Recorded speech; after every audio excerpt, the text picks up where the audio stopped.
Lab has a well-documented history of problems dating back more than a decade.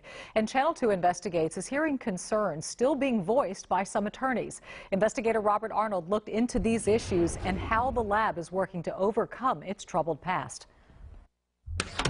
The Houston Forensic Science Center processes roughly 25,000 cases a year, everything from blood to drugs to guns, evidence that is key in criminal cases. To me, this was another embarrassment from a crime lab with a very checkered past. Attorney and president-elect of the Harris County Criminal Lawyers Association, Tyler Flood, is talking about this report from a state commission that investigates problems at crime labs. It's a great investigation. The commission found incomplete paperwork from a police officer led to a blood sample being mislabeled and misplaced at the lab, which eventually forced prosecutors to dismiss a drunk driving case. The commission also took the lab's then manager to task for trying to handle the mistake informally. Informal means undocumented, so nobody can find out about it. The commission issued a finding of professional negligence, but these findings are now a year old. Yet, the report still has some impact. It was brought up during a DWI trial at the end of 2015. The trial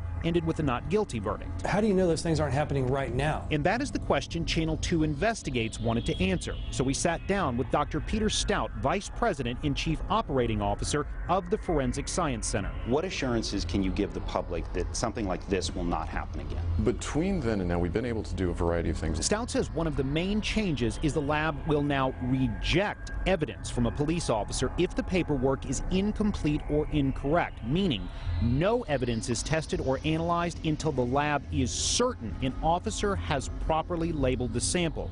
That could have avoided the mistakes that led to the state's investigation, and it turns out paperwork mistakes are far from uncommon.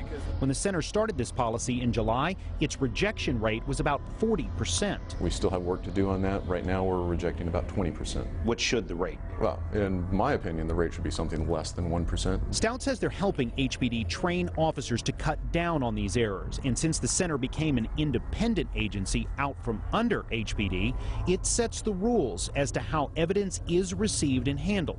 As for the manager cited in the state's report, Stout says all other cases under that person's tenure were checked and no other errors found. Is that person still doing lab work or supervising lab work? He's not. Stout also told us policies were changed to make sure errors are immediately reported and thoroughly documented. Stout says the center also started a quality control program where phony samples are slipped into analysts' workloads as an extra way to make sure all tests are being performed properly. Robert Arnold, KPRC, Channel 2 News.